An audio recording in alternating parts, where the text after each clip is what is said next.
This isn't a warning about something that might happen. It's an explanation of something that has already started. Quietly, behind the scenes. Something unprecedented is happening right now, and I need 60 seconds of your attention to show you why your financial future might depend on what I'm about to tell you.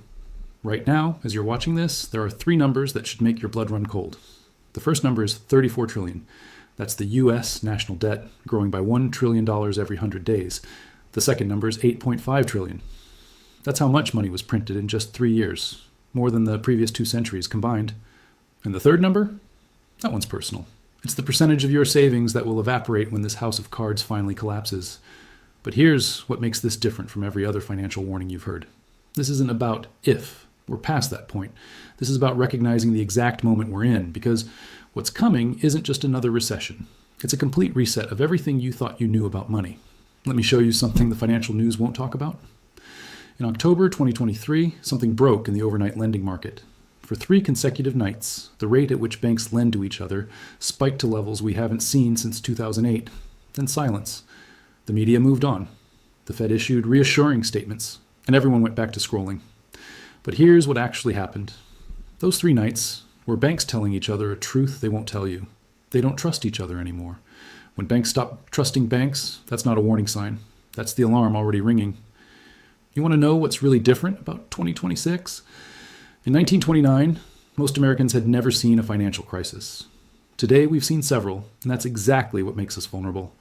We've been conditioned to believe that crashes are followed by recoveries. Print money, bail out banks, wait for the market to bounce back. It's become so predictable that we've stopped asking the dangerous question, what happens when the medicine stops working? Here's the truth nobody wants to say out loud. Every solution from the last crisis became the problem creating the next one. The low interest rates that saved us in 2008, they created the everything bubble we're sitting in now. The money printing that prevented depression. It's the inflation destroying your purchasing power today. The bailouts that stabilized the system. They taught every major institution that failure has no consequences. We're not headed toward 1929. We're already past it.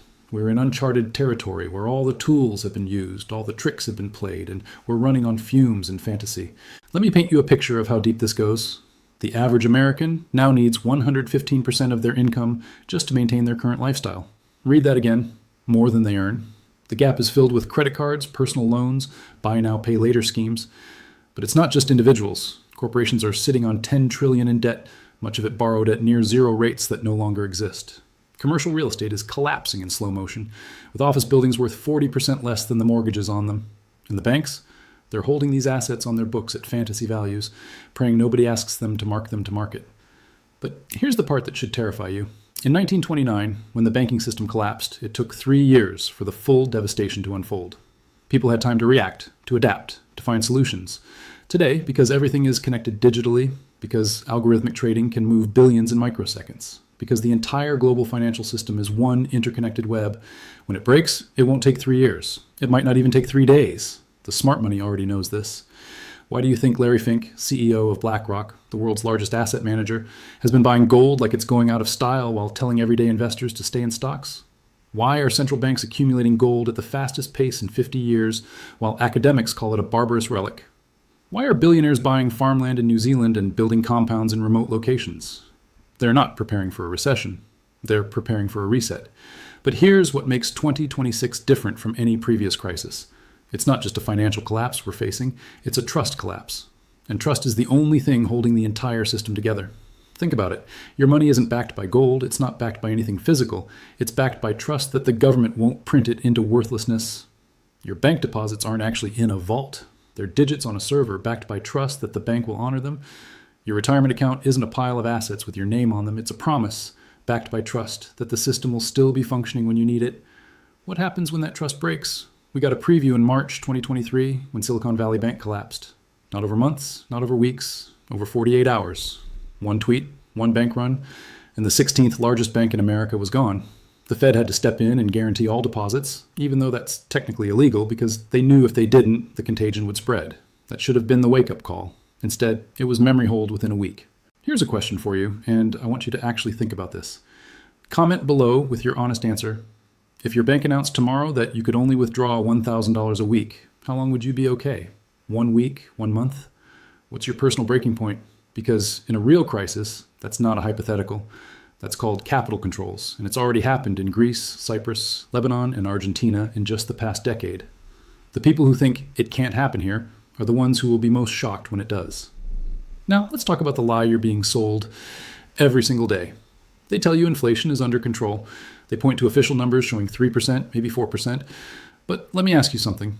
When's the last time your grocery bill felt like it only went up 3%?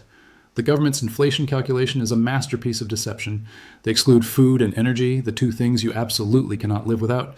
They use hedonic adjustments, which means if the quality supposedly improves, they pretend the price didn't really rise. They substitute cheaper alternatives, so if steak gets too expensive and you buy chicken instead, they count that as no inflation. By the real measures, the ones that actually affect your life, inflation hasn't been 3% for years. It's been 8%, 10%, maybe 15%, depending on where you live. Your rent knows it, your insurance premiums know it, your electricity bill knows it. The only entity that doesn't seem to know it is the government calculating the numbers. And this matters because everything in the financial system is built on those fake numbers. Social security adjustments, treasury yields, wage negotiations, business planning. It's all based on a fiction that's becoming harder to maintain. Here's the really insidious part. Inflation isn't just rising prices, it's the invisible transfer of wealth from you to the people closest to the money printer. When the government creates new money, it doesn't magically appear evenly in everyone's account. It goes to banks first, to large corporations, to connected institutions. By the time it trickles down to your paycheck, it's already driven up the price of assets you need to buy. The rich get asset appreciation. You get price inflation, and the gap widens every single day. Here's something flying completely under the radar while everyone obsesses over residential real estate. Commercial real estate is sitting on a $1.5 trillion problem that has no solution. The pandemic changed everything about how we work. Companies realized they don't need massive office spaces. Employees realized they don't want to commute. And suddenly, all those gleaming office towers in major cities, the ones with 30-year mortgages, are sitting 40%, 50%, sometimes 60% empty. Now you might think, so what? Let the building owners take the loss. But here's the chain reaction nobody's talking about. Those building owners borrowed money from regional banks. Those regional banks packaged those loans and sold them to larger institutions. Those institutions used them as collateral for other investments. It's 2008's mortgage-backed securities all over again, just with a different asset class. When these loans start defaulting, and they will, it's not just building owners who suffer, it's the entire chain. And unlike residential mortgages, where the government can step in with forbearance and modifications, there's no political will to bail out commercial landlords, which means the banks holding these loans are on their own. Several major regional banks are already technically insolvent if they had to mark their commercial real estate portfolios to actual market value. But they don't have to, thanks to accounting rules that let them pretend everything's fine, until it's not. So what are the people with actual inside knowledge doing? Let me show you the pattern, because it's remarkably consistent. First, they're moving out of dollar-denominated assets. Not completely, not in a way that would trigger attention, but steadily. Gold purchases by central banks hit a 20-year high. Billionaires are buying Bitcoin, not because they believe in crypto philosophy, but because it's outside the traditional banking system. Second, they're buying hard assets, farmland, water rights, energy infrastructure, things that have intrinsic value regardless of what happens to currency. Bill Gates is now the largest private farmland owner in America. Coincidence? Third, they're diversifying geographically, opening accounts in Singapore, Switzerland, the UAE, not to evade taxes, but to ensure they have access to their wealth if capital controls come to their home country. Fourth, and this is the most telling, they're building optionality. Private airstrips, citizenship in multiple countries, self-sufficient compounds. They're not planning for a recession. They're planning for discontinuity. Meanwhile, financial advisors tell ordinary people to stay invested, to dollar-cost average, to believe in the long-term market trends. And maybe they're right. Maybe this time really is different. But are you willing to bet your family's future on maybe? Here's what makes 2026 uniquely dangerous compared to any previous crisis. In 1929, despite everything, Americans still believed in their institutions. They trusted the government to eventually fix things. They believed in the fundamental fairness of the system. That trust is gone.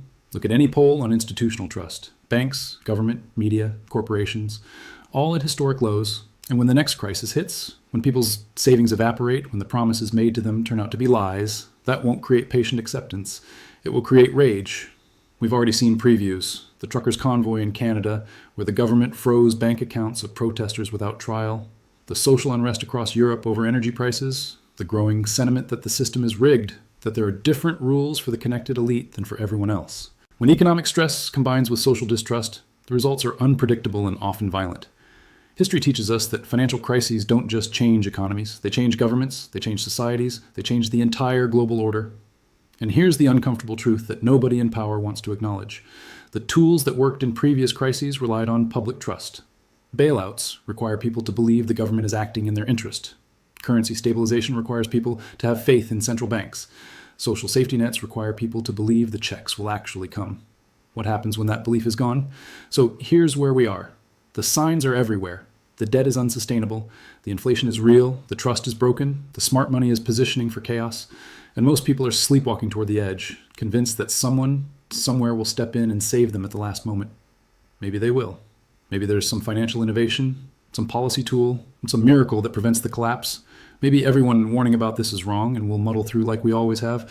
But ask yourself this: what's the cost of being wrong? If you prepare and nothing happens, you've diversified your assets, learned valuable skills, built resilience, you're better off regardless. But if you don't prepare and everything does happen, you lose everything. Your savings, your security, your options. Well, the real question isn't whether the crisis is coming. The real question is whether you'll be ready when it does. History doesn't repeat, but it echoes loud enough for those willing to listen. The echoes are deafening now. The pattern is clear. The timeline is accelerating. Are you listening? If this opened your eyes to what most people refuse to see, subscribe. Because what's coming next will determine the financial reality for the next generation, and the people who understand what's happening now will be the only ones positioned to survive and perhaps even thrive in what comes after. The choice is yours, but choose quickly. Time is the one asset none of us can print more of.